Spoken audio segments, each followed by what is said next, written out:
नमस्कार, मैं हूं आपके साथ अनुराग मुस्कान और आप देख रहे हैं अपना पसंदीदा शो देश हित।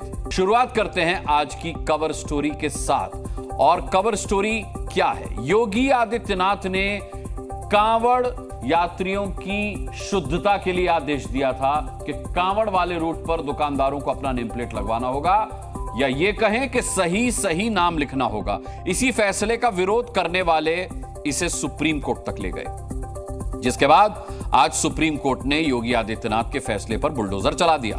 सुप्रीम कोर्ट ने नेम प्लेट लगाने के आदेश को रोक दिया। इस ऑर्डर का असर सिर्फ यूपी में ही नहीं बल्कि उत्तराखंड और एमपी में भी होगा।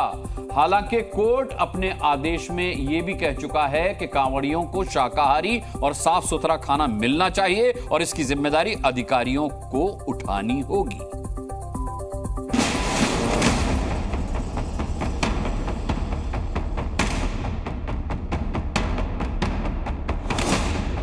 अब न शोएब फल विक्रेता दिखेगा, न वकील साहब टी स्टॉल नजर आएगा और ना ही नीलम स्वीट के नीचे लिखा प्रोप्राइटर अरशद नजर आएगा, क्योंकि देश की सबसे बड़ी अदालत ने नेम प्लेट जरूरी है वाला योगी सरकार का आदेश पलट दिया है। योगी आदित्यनाथ के जिस आदेश पर विपक्ष की त्योरियां चढ़ी हुई थी, जिस आदेश के खिलाफ दिल्ली से बिहार तक राजनीतिक घमासान मचा हुआ था, उस आदेश के खिलाफ सुप्रीम कोर्ट ने बड़ा फैसला सुना दिया। सर्वोच्च अदालत ने कांवड़ रूट पर दुकान के बाहर नाम लिखने के आदेश पर तत्काल प्रभाव से रोक लगा दी। अपने आदेश में कोर्ट ने कहा कि किसी को नाम बताने के लिए बाध्य नहीं कर सकते। सुप्रीम कोर्ट ने दुकानदारों को सिर्फ खाने का प्रकार बताने को कहा है। आदेश के साथ ही कोर्ट ने यूपी, उत्तराखंड और मध्य प्रदेश सरकार को नोटिस जारी कर दिया है। तीनों राज्य सरकारों को 26 जुलाई तक नोटिस का जवाब देना है। सुप्रीम कोर्ट का आदेश आते ही मुजफ्फरनगर में कांवड़ रूट पर मौजूद एक मिठाई दुकानदार ने अपनी दुकान के बाहर एक दिन पहले लगा नाम का नया पोस्टर हटा दिया। पोस्टर हटाने के साथ ही उसके चेहरे पर खुशी भी दिख रही थी। जी मीडिया की टीम ने नीलम स्वीट के मालिक से बात की तो उन्होंने कहा कि नीलम नाम हिंदू भी है और मुस्लिम भी, और उससे उन्हें कोई फर्क नहीं पड़ेगा। नगर पुलिस ने तख्तियों का जो सिलसिला शुरू किया था वो फल वालों तक पहुंचा दिया था। मुजफ्फरनगर में सबसे पहले फल की ठेलियों पर तख्ती लगाई गई थी और आज सुप्रीम कोर्ट ने योगी सरकार के इस फैसले पर रोक लगा दी। मुजफ्फरनगर के जिन फलों की दुकानों पर एक दिन पहले तक नाम चस्पा थे, उन्होंने भी सुप्रीम आदेश के बाद नेम प्लेट हटा दी। योगी सरकार के खिलाफ कोर्ट का आदेश आया तो विपक्ष को बीजेपी पर हमले का मौका मिल गया। कई कदम सरकार उठाएगी, क्योंकि जब सांप्रदायिक राजनीति खत्म होती है तो इसी तरीके से फड़फड़ाएंगे ये लोग, और उसी तरीके से आपने देखा होगा कितने दिनों लगा हुआ प्रतिबंध, उस पाबंदी को भी हटा दिया है। जिनको जो खाना है ये उन पर छोड़ देना चाहिए। वो स्वेच्छा से खाएं, पिएं, कहां से लें, क्या करें, ये उनकी इच्छा होना चाहिए, किसी सरकार की नहीं। मैं सुप्रीम कोर्ट के इस निर्णय का, अंतरिम आदेश का स्वागत करता हूं। सिर्फ विरोधी ही नहीं बल्कि एनडीए के सहयोगी भी कोर्ट के आदेश को सही ठहरा रहे हैं। सुप्रीम कोर्ट के इस फैसले का स्वागत करता हूं। हमारा एप्रीहेंशन था कि इससे समाज में विभाजन पैदा होगा। सुप्रीम कोर्ट ने इसका नोटिस लिया। धन्यवाद। यूपी सरकार नेम प्लेट पर सुप्रीम कोर्ट के आदेश के सम्मान की बात कर रही है। सर्वोच्च न्यायालय ने जो भी आदेश दिया होगा उसका तो पालन होगा ही होगा, और जो सरकार की ओर से जवाब लगना होगा वो लगाया जाएगा। लेकिन अभी सर्वोच्च न्यायालय का जो भी आदेश है उसका अनुपालन होगा। सुप्रीम कोर्ट का फैसला ऐसे दिन आया है जिस दिन कांवड़ यात्रा शुरू हो रही है। ऐसा महसूस हो रहा है कि कोर्ट के फैसले के बाद नाम पर जारी संग्राम थम जाएगा। दिल्ली से अरविंद सिंह के साथ ब्यूरो रिपोर्ट, जी मीडिया। योगी आदित्यनाथ के आदेश पर सुप्रीम कोर्ट का बुलडोजर तो चल गया। अब इस फैसले का असर क्या होगा यह समझना बहुत ज्यादा जरूरी है। क्या चलेगा?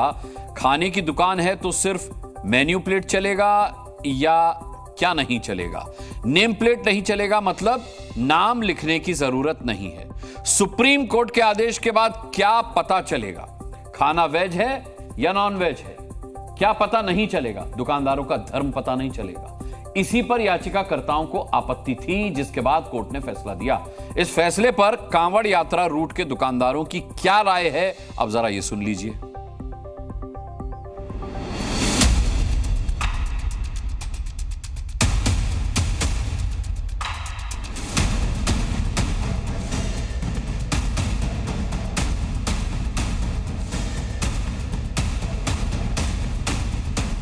सुप्रीम कोर्ट का हम शुक्रिया अदा करते हैं और बहुत अच्छा लग रहा है। सुप्रीम कोर्ट ने हमारे हक में फैसला करा है। परमानेंट के लिए हट जाना चाहिए बस ये।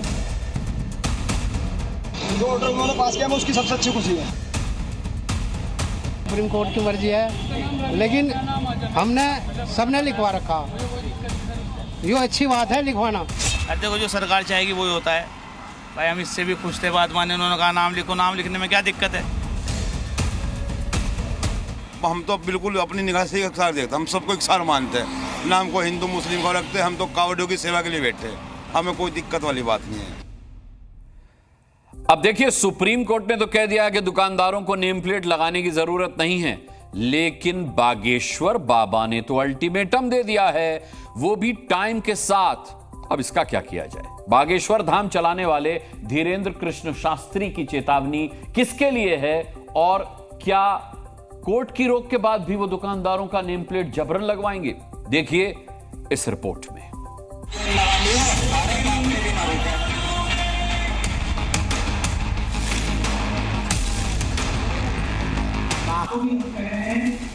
पर अपनी दुकान के बाहर नेम प्लेट जरूर लगाएं। अपने बाप को बाप कहना चाहिए, दूसरे के बाप को बाप नहीं कहना चाहिए। आप जो हो वो अपनी नेम प्लेट पर बाहर टांग दो, ताकि आने वाले श्रद्धालुओं का धर्म भ्रष्ट ना हो। सुप्रीम कोर्ट के आदेश नहीं मानेंगे बागेश्वर बाबा। मध्य प्रदेश के छतरपुर जिले में मौजूद बागेश्वर धाम के पीठाधीश्वर पंडित धीरेन्द्र कृष्ण शास्त्री ने नेम प्लेट नहीं लगाने वाले दुकानदारों के खिलाफ मोर्चा खोल दिया है। ठीक वैसे ही जैसे उत्तर प्रदेश में योगी सरकार ने मोर्चा खोला था। बागेश्वर बाबा ने बाकायदा टाइम के साथ अल्टीमेटम जारी किया है। बागेश्वर धाम के सभी दुकानदारों के लिए अल्टीमेटम ये है कि वो अपनी अपनी दुकानों पर नेम प्लेट लगा दे, और इसके लिए टाइम दिया गया है 10 दिनों का। हम कह रहे हैं धाम पर अपनी दुकान के बाहर नेम प्लेट जरूर लगाएं, ताकि ये पता लगे कि नाम वाले कौन है और रहमान वाले कौन है। हमें ना नाम से दिक्कत है, ना रहमान से दिक्कत है, हमें कानूनियों से दिक्कत है। इसलिए नाम बताने में कोई दिक्कत नहीं है। आप जो हो वो अपनी नेम प्लेट पर बाहर टांग दो, ताकि आने वाले श्रद्धालुओं का धर्म भ्रष्ट ना हो। ये हमारी आज्ञा है। बागेश्वर धाम के सभी दुकानदार 10 दिन के अंदर नेम प्लेट टंगवा ले, नहीं तो इसके आगे विधिक कार्रवाई धाम समिति की तरफ से कानून को साथ में लेकर कानून को ज्ञापन, प्रशासन को ज्ञापन दिया जाएगा, फिर बाद में आप करेंगे।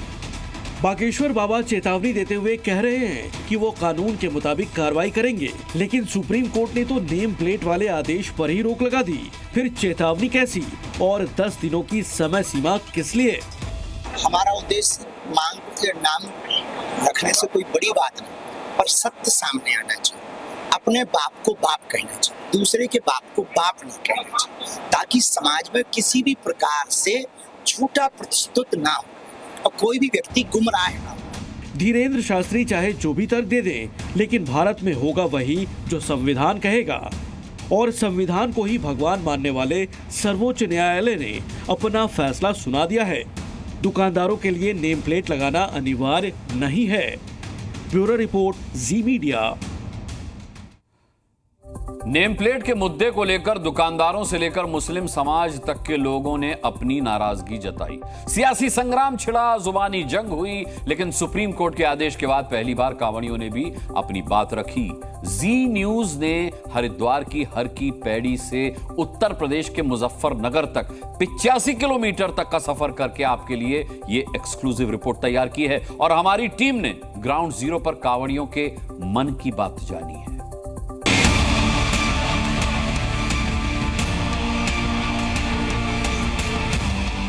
स्पष्ट नाम खोल के रखिए, आप उससे हिसाब से चलिए, तो कोई प्रॉब्लम तो है नहीं। हम तो बोले हम तो कहीं भी खा लेंगे, चाहे मुस्लिम खिलाए चाहे हिंदू खिलाए, मन साफ होना चाहिए। दानिश रमेश बन के काम कर रहा है, तो उसमें तो भैया लगनी चाहिए। नाम को हिंदू मुस्लिम को रखते, हम तो कावड़ियों की सेवा के लिए बैठे हैं, हमें कोई दिक्कत वाली बात नहीं है।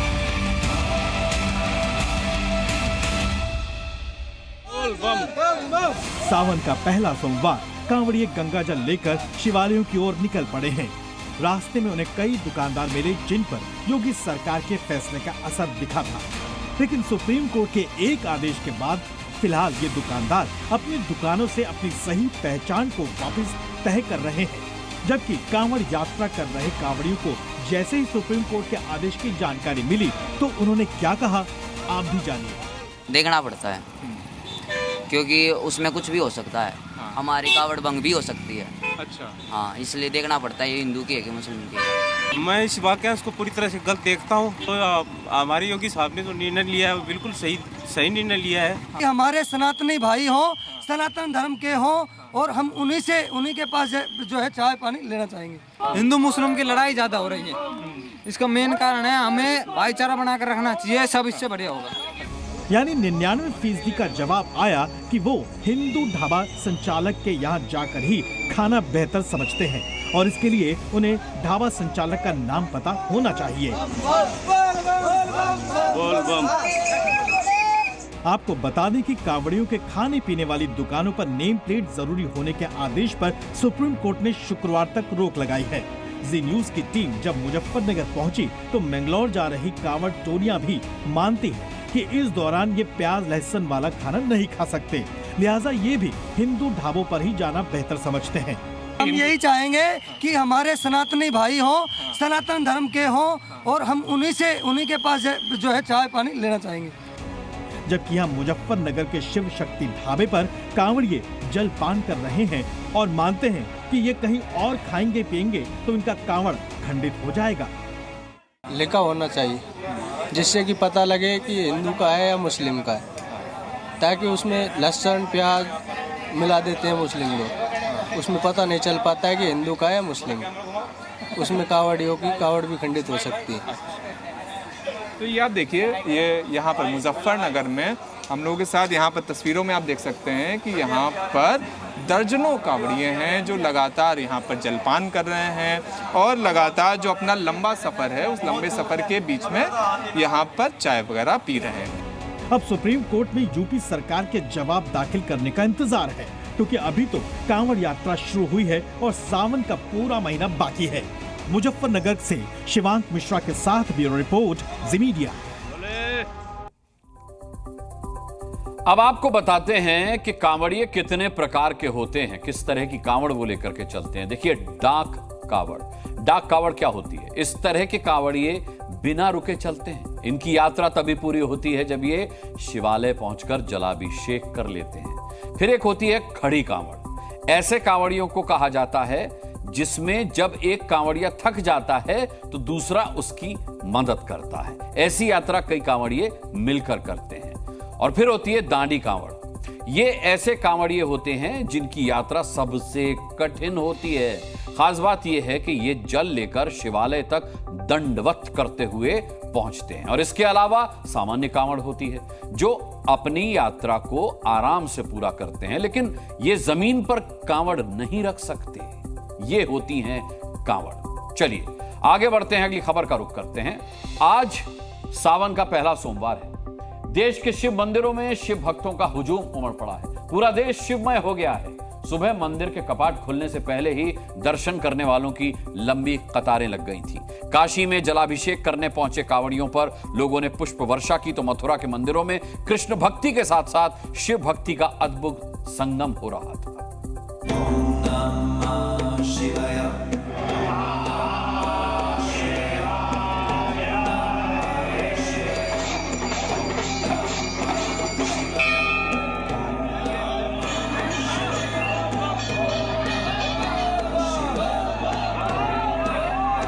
सावन का पहला दिन, पहला सोमवार, अद्भुत और विशेष संयोग है। मानो पूरी सृष्टि ही शिवमय हो रही हो। बाबा विश्वनाथ में कांवड़ियों के स्वागत में पुष्प वर्षा हो रही है, तो केदारनाथ में भोले बाबा का जयकारा लग रहा है। महाकाल की नगरी उज्जैन में भी सावन के पहले सोमवार में उत्सव का माहौल है। मन एकदम बहुत खुश है, बहुत अच्छी व्यवस्था है, दर्शन बहुत अच्छे हुए हैं, बहुत आनंद आ रहा है, सारी व्यवस्था अच्छी है। बहुत अच्छी व्यवस्था कर रखी है, प्रॉपर लाइन से आ रहे हैं लोग और अंदर भी बहुत अच्छे से दर्शन हो रहे हैं। श्रावण मास में हरि के द्वार हरिद्वार में भी श्रद्धालुओं ने गंगा में डुबकी लगाई है। राम की नगरी अयोध्या धाम में भी भगवान राम के पुत्र कुश द्वारा स्थापित किए गए नागेश्वर नाथ मंदिर में भी जलाभिषेक हो रहा है। सावन के पहले सोमवार में कृष्ण की नगरी में भी महादेव के मंदिरों में हर हर महादेव की गूंज सुनाई दे रही है। जबकि मुंबई के बाबुलनाथ मंदिर में भी भक्त सुबह से ही जुटे रहे।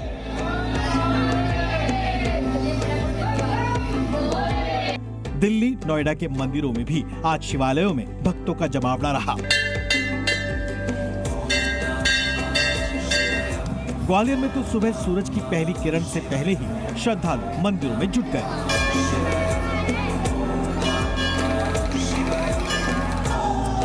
पहले सोमवार के दिन यूपी के जौनपुर में शिव भक्तों की अटूट आस्था का समागम हो रहा था। जहां नाम को लेकर दिन भर देश के हिस्सों में लगातार सियासी संग्राम चला रहा, वहीं इन सब बातों से बेखबर शिव भक्त अपने आराध्य की पूजा अर्चना में जुटे रहे। ब्यूरो रिपोर्ट, जी मीडिया।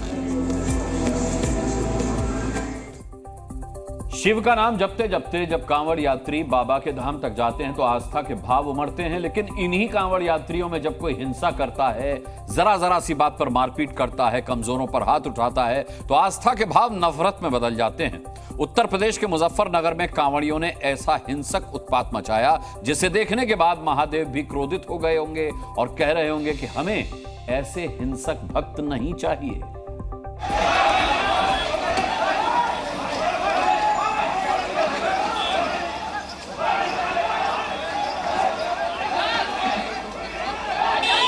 किसी गुंडे की तरह कमजोर को पीटना, अकेले शख्स पर लात घूंसे चलाना, आवारा की तरह कुर्सियों को उछालना और खड़ी कार पर अपनी ताकत की आजमाइश करना, इन हरकतों से महादेव प्रसन्न नहीं होते। भाई साहब, बुरा मत मानिएगा, आप कांवड़ यात्री हैं, आपका सम्मान भी है, आपके प्रति आस्था भी है, लेकिन ऐसी हरकत पर नहीं कि आप कांवड़ की आड़ लेकर किसी को भी पीटने लगे, किसी को भी गाली देने लगे, सड़क को जाम कर हुड़दंग मचाएं। फिर से सुनिए, इन हरकतों से महादेव प्रसन्न नहीं होते। आपकी इन्हीं हरकतों के बारे में जरा देश की जनता को भी बता दें जो इस वक्त जी न्यूज देख रहे हैं। ये पूरा सीन यूपी के मुजफ्फरनगर का है। ये कांवड़ यात्री जो एक ढाबे पर उपद्रव करते दिख रहे हैं, ये लोग हरिद्वार से गंगा जल लेकर घर लौट रहे थे।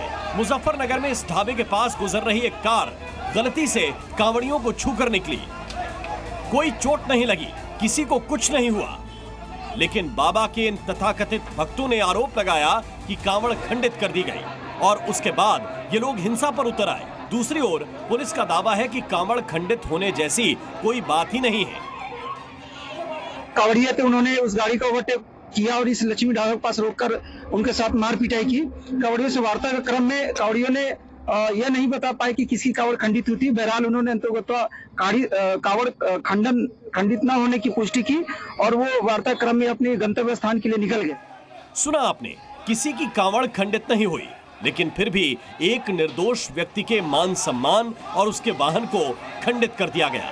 यकीनन ये कांवड़िए नहीं हो सकते, इन्हें आप कांवड़िए के भेष में क्रिमिनल कह सकते हैं। ब्यूरो रिपोर्ट, जी मीडिया। चलिए अब आगे बढ़ते हैं और आपको बाबा के बुलडोजर से जुड़ी खबर दिखाते हैं। बाबा का बुलडोजर आज यूपी के बरेली में पत्थरबाजों के घर पर चला। जी हां, मुहर्रम में ताजिया जुलूस को लेकर के हुई झड़प के बाद भाईजान का एक ग्रुप हिंदू घरों पर पत्थर फेंकने लगा, बुरी तरह मारपीट की। इस वारदात में 7 से ज्यादा लोग घायल हो गए और इनमें से आज सुबह एक व्यक्ति की इलाज के दौरान मौत हो गई। मृतक के परिवार वाले अड़ गए कि अब तो शव का अंतिम संस्कार तभी होगा जब बाबा का बुलडोजर पत्थरबाजों के घर पर चलेगा।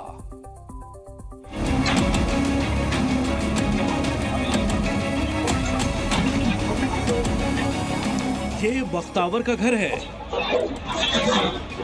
उस बख्तावर का जिस पर हिंदुओं के खिलाफ पत्थरबाजी का आरोप है। उस बख्तावर का जिस पर तेजपाल की हत्या करने का आरोप है, उस बख्तावर का हिसाब आज बाबा के बुलडोजर ने कुछ इस अंदाज में लिया है। बरेली के गौसगंज गांव में प्रशासन के सामने शर्त ही यही थी, जब तक बख्तावर का घर टूटेगा नहीं तब तक अंतिम संस्कार के लिए तेजपाल का शव घर से निकलेगा नहीं। और जब बुलडोजर ने बख्तावर के घर को तोड़ दिया तब पीड़ित परिवार भी तेजपाल का अंतिम संस्कार करने घर से विदा हुआ। जैसे ही तेजपाल का शव जो है उसके घर में पहुंचा तो उसके परिजनों ने सीधे मांग कर दी कि जो आरोपी हैं उनके घर पे बिल्डोजर चले तो ही वो अंतिम संस्कार करेंगे। ऐसे में प्रशासन ने जो है उनकी बात मान ली है और अब एक तरफ जहां अंतिम संस्कार किया जा रहा है, दूसरी तरफ मैं दिखाऊं कैमरा से, देखिए ये वो आरोपी हैं मुस्लिम समुदाय से जुड़े जिनके घरों पर बिल्डोजर की कार्रवाई की जा रही है और यहाँ पर देखिए यहाँ पर भारी पुलिस बल मौजूद है। अब आप इस पूरी घटना का बैकग्राउंड समझ लीजिए। 17 जुलाई को मुहर्रम का ताजिया जुलूस निकला था। आरोप है कि उस दौरान मंदिर के सामने कुछ लोग हिंदुओं को उकसाने के लिए जोर जोर से ढोल बजा रहे थे। हिंदू समुदाय ने इस नई परंपरा का विरोध किया। इस बात पर दोनों पक्षों में बहस हुई, लेकिन उस दिन बात वहीं खत्म हो गई। 2 दिन बाद यानी 19 जुलाई को बख्तावर, आलमगीर समेत करीब 40 से 50 लोगों की भीड़ हिंदुओं के घरों पर पत्थर फेंकने लगी। लाठी डंडे से भी हमला किया। हिंदू पक्ष के 7 से ज्यादा लोग घायल हुए।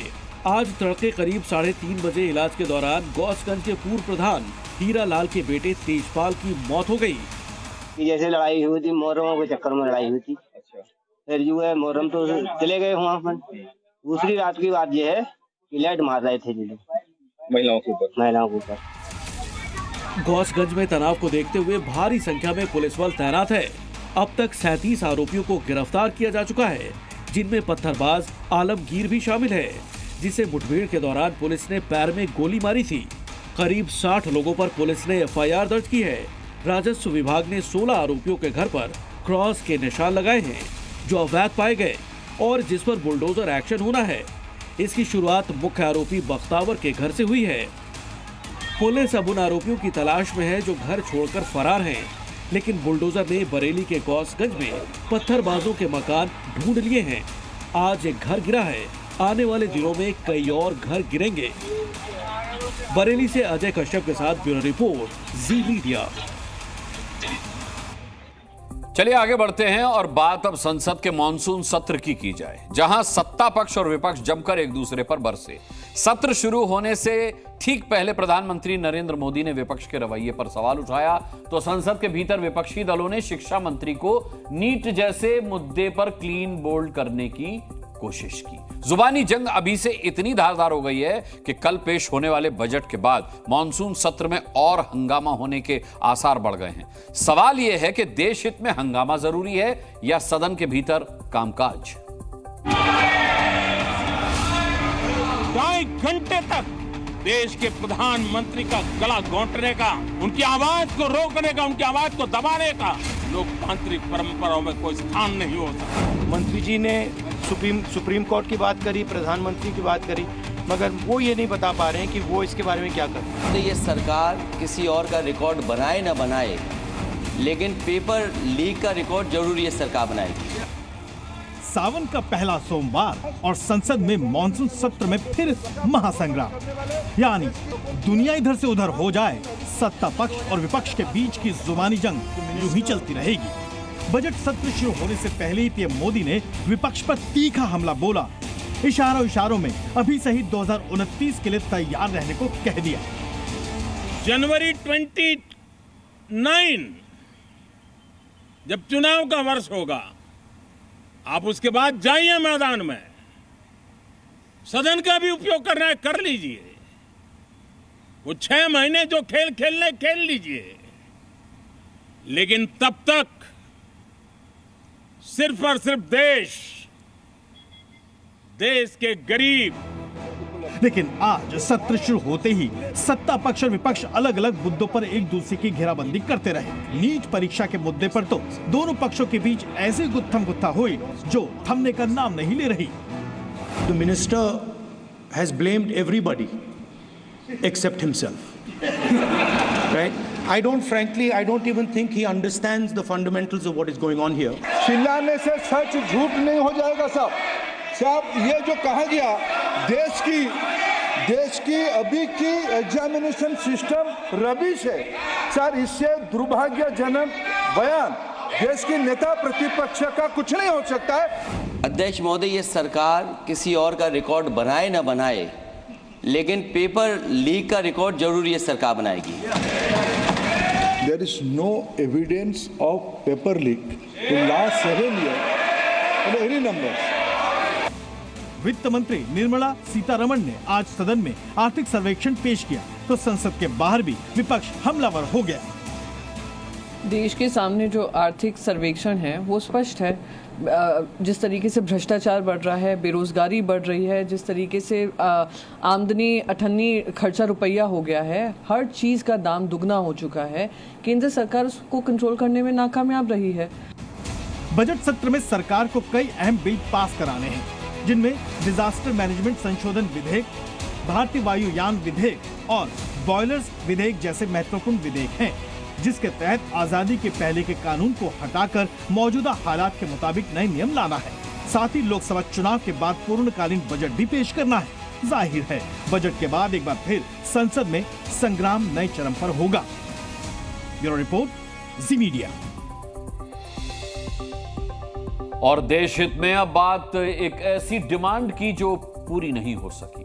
बिहार के मुख्यमंत्री नीतीश कुमार ने वैसे तो बीजेपी को बिना शर्त समर्थन दिया है, लेकिन उनकी एक डिमांड थी कि बिहार को विशेष राज्य का दर्जा मिले।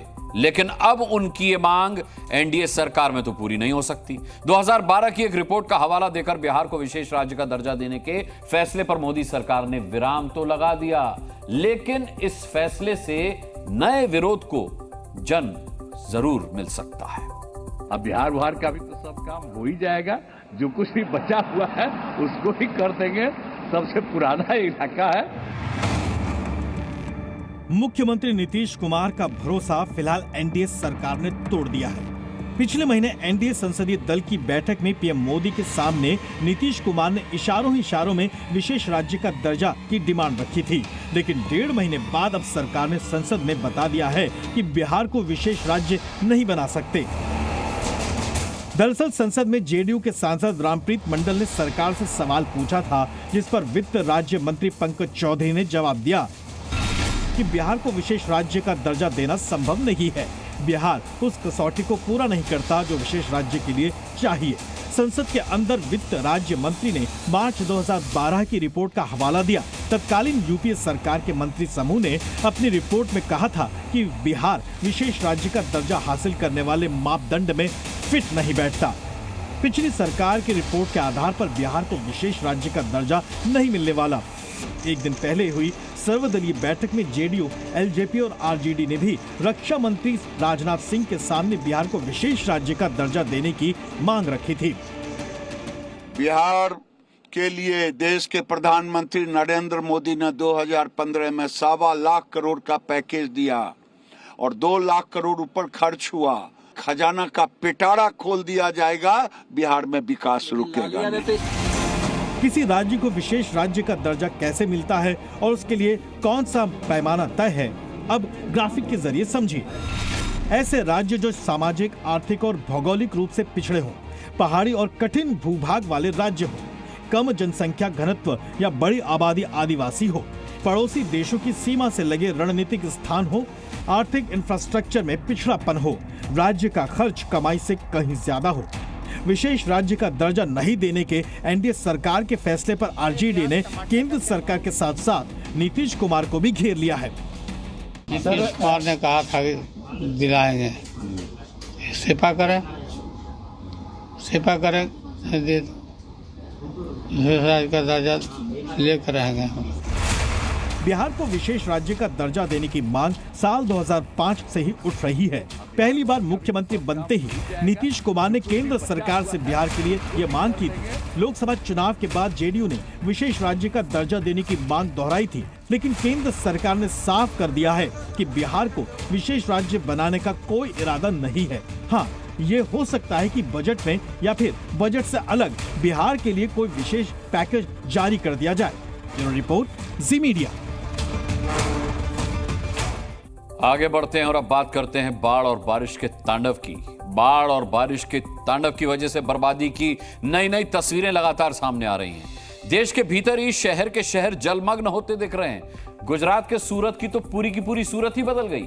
कई जगह तो हालात इतने बिगड़ते जा रहे हैं कि कहना मुश्किल है कि कब इन लोगों को जिंदगी पटरी पर लाने का मौका मिलेगा। रेस्क्यू टीम भी पूरी हिम्मत से लोगों को बचाने में जुटी हुई है।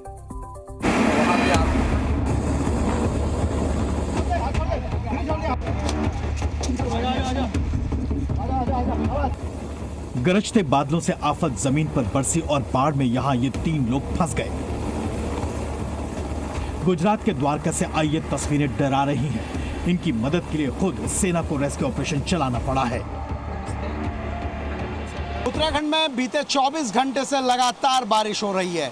कुमाऊं के लिए रेड अलर्ट जारी किया गया है।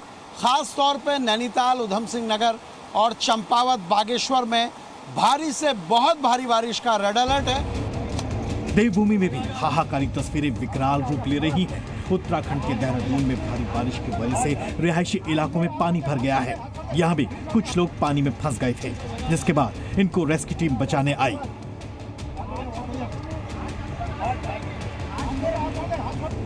हरिद्वार में भी कुछ घंटों की बारिश ने चंद्राचार्य चौक पर जल भराव की स्थिति पैदा कर दी है।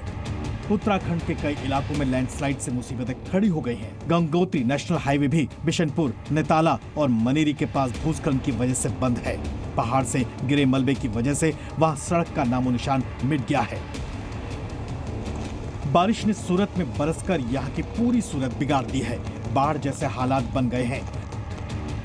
छत्तीसगढ़ के कांकेर में भी भारी बारिश की वजह से हालात बेकाबू है। जहां तक नजर जा रही है वहां सिर्फ पानी ही पानी है। सड़कों पर पानी ऐसे बह रहा था कि मानो वहां कोई नदी तेज रफ्तार में बह रही हो। मध्य प्रदेश के सीहोर में भी भारी बारिश की वजह से हालात बेहद बिगड़े हुए हैं। मकान, दुकान, सड़कें सब के सब पानी में डूब चुके हैं। यहाँ हालात से निपटना बेहद मुश्किल हो रहा है।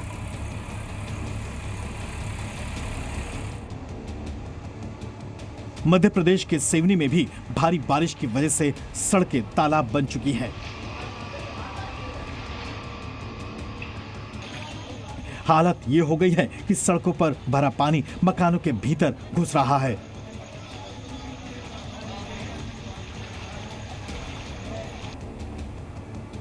छत्तीसगढ़ के राजनांदगांव में बारिश लोगों के लिए मुसीबत बनकर आई है। बारिश की वजह से वहां बाढ़ जैसे हालात हैं और 70 गांव को जोड़ने वाली सड़क पानी के तेज बहाव में बह चुकी है।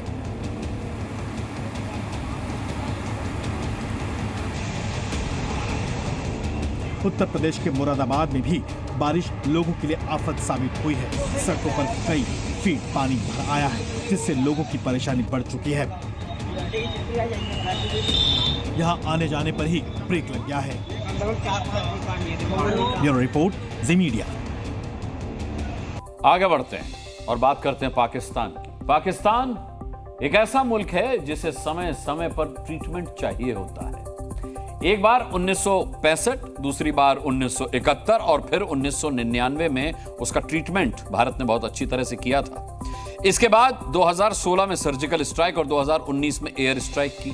जम्मू में आतंकवादी हमले बढ़े हैं। आज भी राजौरी में 2 आतंकी हमले हुए, पहला आर्मी कैंप पर और दूसरा शौर्य चक्र से सम्मानित वीडीसी के घर पर। अब पाकिस्तान के खिलाफ भारत को एक और बड़ी स्ट्राइक करनी होगी, तभी अगले कुछ सालों तक पाकिस्तान और उसके आतंकी संगठनों की अक्ल ठिकाने रहेगी।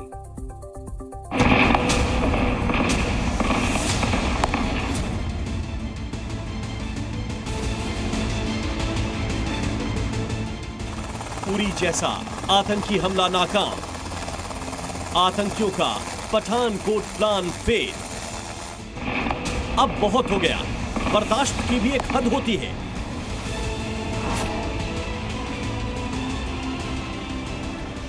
अब पाकिस्तान को चाहिए एक बड़ी सर्जिकल स्ट्राइक। पाकिस्तान के पाले आतंकियों ने जम्मू के राजौरी में सेना के एक कैंप को निशाना बनाया। तड़के आतंकियों ने सेना के कैंप पर हमला किया, जिसे सुरक्षा बलों ने नाकाम कर दिया। एनकाउंटर में एक आतंकी घायल हो गया। सेना की जवाबी कार्रवाई से आतंकवादी भाग खड़े हुए। रात के अंधेरे में राजौरी में आतंकियों ने एक और हमला किया।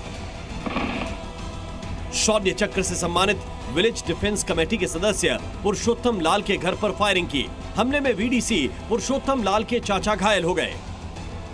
आतंकियों की मंशा थी कि वीडीसी पुरुषोत्तम लाल पर हमला करके पूरे इलाके में दहशत फैलाई जाए, लेकिन घर के बाहर मौजूद सेना के जवानों ने आतंकियों पर जवाबी कार्रवाई की, जिसमें एक आतंकवादी मारा गया। जी मीडिया की टीम लगातार ग्राउंड जीरो से रिपोर्ट कर रही है और इसी बीच फायरिंग की आवाज जो है वो आना शुरू हो चुकी है और इसीलिए आप देखिए लगातार जो लोग हैं वो यहां से भाग रहे हैं। पूरी तस्वीरें आपको ग्राउंड जीरो से लगातार दिखा रहे हैं। कोशिश है सिक्योरिटी फोर्सेस की कि जल्द से जल्द आतंकियों को यहां पर ढेर कर लिया जाए और आप देखिए किस तरह से यहां पर लोगों में दहशत जो है वो लगातार बनी हुई है। 2 से लेकर 3 आतंकी और अभी सिक्योरिटी फोर्सेस पूरे इलाके को आप देखिए किस तरह से पूरा जो कॉन्वॉय सिक्योरिटी फोर्सेस से गुजर रहा था वो भी रुक चुका है। लगातार जो रुक रुक कर फायरिंग है वो हो रही है। अभी भी एक बार फिर से जो फायरिंग की आवाज है वो आई है। आतंकियों ने वीडीसी पुरुषोत्तम लाल का घर हमले के लिए क्यों चुना और वीडीसी आखिर कौन होते हैं? वीडीसी, जिसे वीडीजी यानी विलेज डिफेंस गार्ड भी कहा जाता है, वो भी ठीक सुरक्षा बल की तरह ही आतंकियों से लोहा लेते आए हैं। इसका गठन साल 1995 में किया गया था। जम्मू के कई ग्रामीण इलाकों में वीडीसी तैनात हैं। इन्हें आतंकियों से मुकाबला करने के लिए हथियार और ट्रेनिंग दी गई है। वीडीसी पुरुषोत्तम लाल ने कुछ महीने पहले एक आतंकी को ढेर किया था। उस बहादुरी के लिए उन्हें शौर्य चक्र से सम्मानित किया गया। आशंका है कि अपने साथी आतंकवादी की मौत का बदला लेने के लिए आतंकियों ने पुरुषोत्तम लाल के घर अटैक किया। पुरुषोत्तम कुमार वही हैं जिन्होंने पिछले साल अगस्त महीने में एक आतंकी को इस इलाके में ढेर किया था और उसके बाद लगातार जो कोशिशें थी उनकी थी कि और जो आतंकी इस इलाके में है उन्हें ढेर किया जाए। हालांकि एक और आतंकी उसमें इंजर्ड हुआ था जो कि रियासी जिले में, जिसकी बॉडी जो है वो रिकवर की गई थी और बताया जा रहा था कि उसी गोली से, विलेज डिफेंस गार्ड की गोली से ही उसे यहाँ पर इंजरी हुई थी। ये पहली बार है कि आतंकियों ने वीडीसी को निशाना बनाने की कोशिश की है। जानकारों का मानना है कि वीडीसी को निशाना बनाना आतंकियों की बौखलाहट का नतीजा है। ये जो वीडीसी के मेंबर पे घर के ऊपर अटैक है, ये साफ दिखाता है कि ये लोग घबरा गए हैं, क्योंकि अब वीडीसी इसको एम्पावर हो गया है। अब ये चाहते हैं कि वीडीसी इसके ऊपर प्रेशर पड़े ताकि वीडीसी जो है ना तो वो रिएक्ट करे और ना ही वो आगे आए उसके लिए जो एंटी टेररिस्ट ऑपरेशंस के अंदर। जम्मू में पाकिस्तान से आए आतंकवादी लगातार हमले कर रहे हैं, लेकिन जम्मू कश्मीर के कुछ नेताओं को पाकिस्तान की नहीं भारत की गलती नजर आती है। अफसोस की बात इस बात का है कि दोनों मुल्कों में ये कुछ ऐसे लोग हैं जो नहीं चाहते हैं कि अमन आए। हम लोग रहना चाहते हैं अमन में और अमन बिगड़ जाता है। आज देखिए कितनी और फौजें लाई गई हैं, करीबन 7,000 से ज़्यादा जायद हमारे फौजियों को और से लाया गया है इन पहाड़ी इलाकों में। जम्मू के इलाकों में पिछले 1.5 महीने में आतंकवादी हमले बढ़े हैं। अब तक जम्मू के रियासी, कठुआ, डोडा, राजौरी और पुंछ में आतंकी हमले हो चुके हैं। इनमें 1 दर्जन जवान शहीद हो चुके हैं जबकि 10 नागरिक मारे गए हैं। ये आंकड़े बता रहे हैं कि आतंकियों ने जम्मू को अपना टारगेट बना लिया है। अब पाकिस्तान और उसके आतंकवादियों को उनके दुस्साहस का जवाब देने के लिए आतंकवाद की जड़ पर प्रहार करना होगा। और ये जड़ कहां है पूरी दुनिया को पता है, और प्रहार भी 2016 और 2019 से बड़ा होना चाहिए। रजत वोहरा, जी मीडिया, जम्मू। देखिए, हिंदुस्तान ने तो पाकिस्तान का ट्रीटमेंट कई बार किया है, लेकिन अंतर्राष्ट्रीय मंचों पर कश्मीर का राग अलापने वाले पाकिस्तान को इस बार तालिबान का भी जोरदार तमाचा पड़ा है। अफगानिस्तान ने पाकिस्तान अधिकृत कश्मीर यानी कि पीओके को पाकिस्तान का हिस्सा नहीं माना है। इससे पहले कई बार ऐसा हो चुका है। आपको बता दूं कि इसी वर्ष अप्रैल में पाकिस्तान ने सऊदी अरब के सामने कश्मीर का मुद्दा उठाया था। तब क्राउन प्रिंस मोहम्मद बिन सलमान ने रेस्पॉन्स नहीं दिया, बल्कि इस मामले पर भारत से बात करने की उसे सलाह दी। इसी साल मई महीने में OIC देशों की बैठक हुई थी, जिसमें गाजा के साथ साथ पाकिस्तान कश्मीर मुद्दे पर चर्चा चाहता था। तब भी किसी मुस्लिम देश तक ने पाकिस्तान का साथ नहीं दिया था। इतना ही नहीं, दिसंबर 2023 में पाकिस्तान के खास दोस्त चीन ने भी कश्मीर को लेकर भारत से बात करने की उसे सलाह दी थी। अब तालिबान के सीमा और जनजातीय मंत्रालय ने भी पीओके को पाकिस्तान का नहीं बल्कि भारत का अभिन्न अंग माना है, जो पाकिस्तान के लिए किसी बहुत बड़े झटके से कम नहीं है। इसलिए एग्रेसिव हूँ कि जम्मू एंड कश्मीर के पीएको को आप भारत का हिस्सा नहीं मानते हो क्या? एग्रेसिव ना हो, जान दे देंगे इसके लिए। क्या बात कर रहे हो आप? पीओके पर भारत का जो स्टैंड है वही स्टैंड अफगान तालिबान का है। पीओके हमारा था, पीओके हमारा है, पीओके हमारा रहेगा। अफगान तालिबान ने दिया पाकिस्तान को बहुत तगड़ा झटका।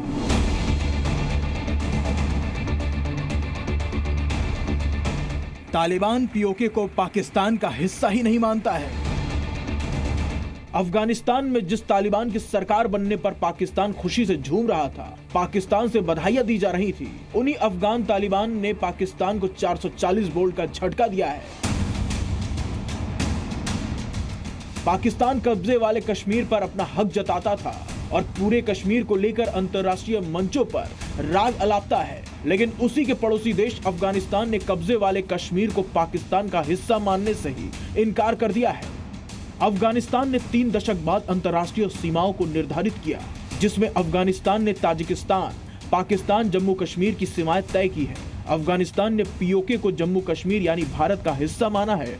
मतलब यह है कि पीओके को लेकर जो स्टैंड भारत का रहा है वही स्टैंड अफगान तालिबान का है। भारत ने हमेशा से पीओके को भारत का अभिन्न अंग माना है। अब अफगान तालिबान ने मान लिया है कि पीओके भारत का ही हिस्सा है। अफगानिस्तान से आई इस खबर से शरीफ सरकार की नींद उड़ी हुई है, क्योंकि एक के बाद एक कश्मीर पर पाकिस्तान अकेला पड़ता जा रहा है। यही वजह है कि जैसे ही अफगानिस्तान से ये खबर आई, पाकिस्तान में इस मामले पर माथापच्ची शुरू हो गई है। पाकिस्तान को लगा था कि तालिबान की पड़ोस में वापसी से उसकी राह आसान होगी, लेकिन जब से तालिबान ने सरकार बनाई है, वो पाकिस्तान के लिए गले की वो हड्डी बन गया है जो ना उगली जा रही है ना निगली जा रही है। तालिबान और पाकिस्तान के बीच डूरंड लाइन को लेकर विवाद चल रहा है। दोनों देशों के बीच कई बार खूनी झड़प भी हो चुकी है। पाकिस्तान आरोप लगाता है कि उसके यहाँ हमलों को अंजाम देने वाले आतंकियों के लिए अफगानिस्तान पनाहगाह बना हुआ है। दूसरी तरफ अफगान तालिबान हर मोर्चे पर शहबाज सरकार को पटकनी दे रहे हैं। ताजा घटना से भारत का पीओके को लेकर दावा सही साबित हो रहा है। पाक ऑक्यूपाई कश्मीर हमारा है, हमारा रहेगा और हम इसको लेकर रहे। पीओके हमारा था, पीओके हमारा है, पीओके हमारा रहेगा। भारत के रुख से पाकिस्तान को डर सता रहा है कि कहीं उसके हाथ से कब्जे वाला कश्मीर फिसल ना जाए। दरअसल बलूचिस्तान में पाकिस्तान सरकार के खिलाफ आवाज बुलंद हो रही है। बलूचों की आवाज दबाने के लिए पाकिस्तान की सेना लोगों की जान लेने से गुरेज नहीं करती। यही वजह है कि इस क्षेत्र के लोग भारत में शामिल होने के लिए बेताब है। ऊपर से पड़ोसी देशों का पीओके को भारत का हिस्सा मानना दिखता है कि कश्मीर पर किस तरह से पाकिस्तान अकेले पड़ रहा है। ब्यूरो रिपोर्ट, जी मीडिया। पाकिस्तान के बाद अब बात करते हैं अमेरिका की। अमेरिका में अब राष्ट्रपति चुनाव ट्रंप वर्सेस बाइडेन नहीं होगा, क्योंकि अमेरिकी राष्ट्रपति जो बाइडेन ने दोबारा चुनाव लड़ने से इनकार कर दिया है। उन्होंने भारतीय मूल की कमला हैरिस का नाम आगे बढ़ाया है, लेकिन बाइडेन ने ऐसा क्यों किया, उसकी कई वजह हैं। देखिए, आपको समझना होगा कि बाइडेन के राष्ट्रपति की रेस से बाहर होने की सबसे बड़ी वजह उनकी सेहत रही, जिसे ट्रंप ने चुनावी मुद्दा बना दिया था। डोनाल्ड ट्रंप ने बाइडेन को राष्ट्रपति पद के लिए अनफिट बताया था। वही डिबेट के दौरान कई मौकों पर बाइडेन को चीजों को भूलते हुए देखा गया था। पहली प्रेसिडेंशियल डिबेट में जो बाइडेन को डोनाल्ड ट्रंप के हाथों हार झेलनी पड़ी थी, इस डिबेट में बाइडेन ट्रंप के सामने कमजोर और असहज होते दिखाई दिए थे। 13 जुलाई को पेंसिल्वेनिया की रैली के दौरान ट्रंप पर जानलेवा हमला हुआ था, जिसके बाद जनता में ट्रंप के लिए सहानुभूति पैदा हो गई थी। माना जा रहा है कि इससे ट्रंप को फायदा और बाइडेन को नुकसान हुआ है। अपनी ही पार्टी में बाइडेन की उम्मीदवारी को लेकर विरोध भी हो रहा था। बाइडेन पर नाम वापस लेने के लिए लगातार दबाव बनाया जा रहा था। बाइडेन तो पीछे हट गए, लेकिन उन्होंने कमला हैरिस का नाम आगे क्यों किया, इस पर आपको ये रिपोर्ट देखनी है। बाइडेन लोगों का नाम भूलने लगे थे, उन्हें चलने फिरने में दिक्कत आ रही थी और इसके साथ ही ये सारी समस्याएं लोगों के सामने आने लगी थी, जिस वजह से जो बाइडेन राष्ट्रपति पद की रेस से हट गए और डेमोक्रेटिक पार्टी की प्रेसिडेंशियल कैंडिडेट के तौर पर उपराष्ट्रपति कमला हैरिस का नाम आगे बढ़ा दिया। हालांकि बाइडेन चुनाव न लड़ने का ऐलान सोशल मीडिया प्लेटफॉर्म एक्स पर चिट्ठी पोस्ट करके किया है। उसमें उन्होंने लिखा था, राष्ट्रपति के रूप में सेवा करना मेरे जीवन का सबसे बड़ा सम्मान रहा है और मेरा इरादा फिर से चुनाव लड़ने का था, लेकिन मेरा मानना है कि ये मेरी पार्टी और देश के हित में है कि मैं आने वाला चुनाव ना लड़ूं और केवल राष्ट्रपति के रूप में अपने बचे कार्यकाल के लिए अपने कर्तव्यों को पूरा करने पर ध्यान केंद्रित करूं। हालांकि कमला हैरिस के नाम की अभी आधिकारिक घोषणा नहीं हुई है, लेकिन ये लगभग तय माना जा रहा है कि ये चुनाव ट्रंप और कमला हैरिस के बीच होने जा रहा है। दूसरी तरफ रिपब्लिकन पार्टी के उम्मीदवार और पूर्व राष्ट्रपति डोनाल्ड ट्रंप ने भी बाइडेन के नाम वापस लेने पर अपनी प्रतिक्रिया दी है और कहा है कि उनके लिए बाइडेन के मुकाबले कमला हैरिस को चुनाव में हराना ज्यादा आसान होगा। वैसे कमला हैरिस साउथ एशियन और ब्लैक दोनों ही कम्युनिटी से जुड़ी हैं और ये राष्ट्रपति चुनाव में उनके लिए फायदेमंद साबित हो सकता है।